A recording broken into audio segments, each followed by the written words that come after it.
Every morning, nakaugalian ko ng uminom nitong lagundi kasi maraming benefits ito at malaking tulong nito sa akin. Kaya explain ko sa inyo kung bakit maraming benefits ito.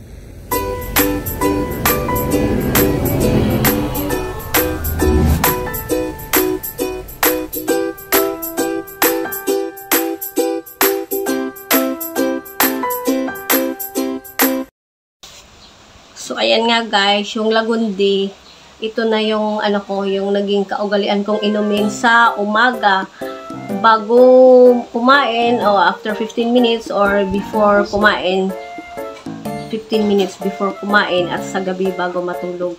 Kasi bakit? Kasi noong time na grabe yung ubo ko, mga almost 1 month hindi siya makukuha.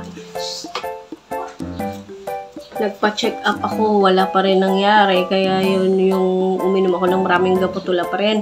Kaya naisip ko, nag-research ako. Nakita ko yung lagundi, ang daming mga sakit na nagagamot nito. Kaya tinry ko yung lagundi dun sa loob sa likod ng bahay, mamamatay na siya sana. Kaya lang, inano ko, ano pa tawag dyan? Nilinis ko kasi inanuhan ng mga baging, mga ganyan. Kasi nga tag-init, so dinadiligan ko arang-araw, pinoproning ko. Ayun, gumanda siya.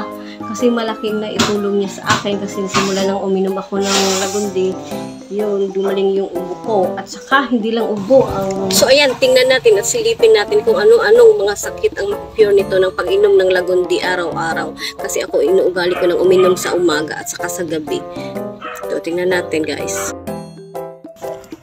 So, ayan, tingnan nyo yung mga benefits niya. Pwede din siya sa sa mga fever. Pag mataas yung lagnat, uminom ka ng lagundi. Yun, nasubok ko na yan sa mga anak ko. Yung sa toothache, headache, saka diarrhea.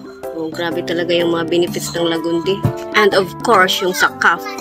Pag sa mga asthma, yung mga mahika, gumamit kayo ng lagundi kasi mawawala yung masuslow daw yung hika mo, tsaka yung sa runny nose, yung parang hindi ka makahinga, yun, uminom ka ng lagundi at night. Subok ko na yan sa mga anak ko. So, ayan. So, ang ginawa ko, kasi nga parang mamamatay na yung lagundi, ginraft ko siya para mapadami ko. Kasi nga napabayaan ko, nung nag-research ako, nakita ko na ang laki pala ng benefits ng mga lagundi. So, yun, inalagaan ko siya. So, yan ang lagundi sa likod ng bahay namin, oh. Tingnan nyo siya, ginraft ko siya. Hindi ko na pinakita kung paano ko ginawa. Basta yun, nilagyan ko na siya ng cup. Nilagyan ng moss siya na galing sa bird's nest. Yun, lupa. Yung mga gamitin nyo ng lupa na, yung lupa na smooth. Yung hindi matigas na lupa. Tsaka yun. Ayan, ginraft ko siya para mapadami ko siya kasi parang mamamatay na nga sa sobrang init. So, inalagaan ko.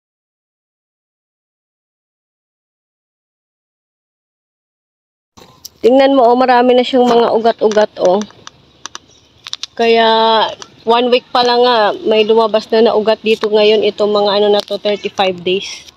Marami na siya, kaya tatanggalin ko na siya kasi may nakita na akong, ang hirap kasi maghanap ngayon sa tag-init ng mga lupa. Pero may nakita na akong lupa. Ayan, Yan na yung lupa ko na na-prepare. So, i-cut ko ito. Saka itanim ko dyan para dumami siya. Sandali lang, ha? Naputol ko na siya, Itatanim ko na siya dito.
yung aking lagundi. So, ito na siya. Natanim ko na siya. So, hintayin na lang nating lumaki. Bilis lang naman itanim yung lagundi at saka ginraft ko pa siya. May mga ugat na. So, ayan, diniligan ko siya at hintayin ko ang kanyang pagyabong. Kasi very useful ito. So, ayan na nga guys. Nanguha na ako ng lagundi na iinumin ko.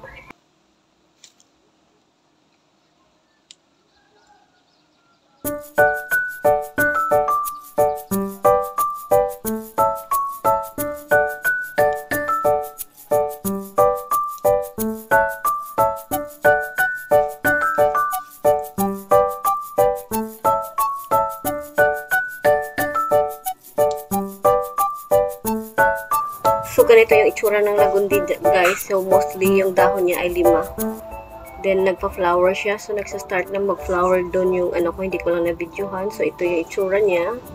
So, ayan, guys. So, kaysa iinom pa kayo ng gamot, effective talaga to, promise. Kasi ito na lang iniinom ko. Hindi na ako maiinom ng gamot. Organic pa siya. So, ayan, guys. Pakuluan mo ng 15 minutes. Then, inumin mo na. Ayan, so nilagay ko siya. Nilagay ko yung dahon ng lagundi dyan. So, 1 cup ng dahon ng lagundi. Ilagay ko dyan sa 2 cups of water. Then, hintayin kong pakulaan ko siya ng 15 minutes. Then, after that, palamigin. Hanguin ko yung isasalain ko yung kanyang water. After 15 minutes, inumin ko na yan. Then, ang ginagawa ko, sa gabi na ako naglalaga. Then, inumin ko siya yung natira sa umaga. Then, gagawa na naman ako sa gabi. So, yan lang yung easy lang yung pag-boil ng lagundi. Tsaka, may study na rin dito sa lagundi na nakagagaling talaga siya ng ubo. At saka sa iba pang sakit. So, ayan. Kumukulo na siya. Then later, hahanguin ko na yan siya after 15 minutes. O, diba? Nakales ka na. Hindi na ka na bumili ng gamot. Organic pa yung iniinom mo. Wala pang side effect. Diba? So, ano pang hinihintay mo? Maghanap ka na ng lagundi dyan sa paligid nyo. At saka, pag nahihirapan ka na sa ubo mo, dahil sa panahon ngayon, di ba ang tagal tanggalin ng ubo? Lalo na yung ubo, minsan nadidevelop ng asthma. Sa tagal ng, dito sa amin, marami nang nadevelop sa asthma kasi nga hindi matanggal-tanggal yung kanilang ubo. So, ayan guys, bakit hindi mo subukan? Libre naman yan. Tsaka wala namang side effect at tested na rin yan. May study na tungkol dyan. So, thank you for watching. So, sa hindi pa pala nakasubscribe, pasubscribe na lang po at pakihit na rin po ng notification bell para laging updated sa aking video.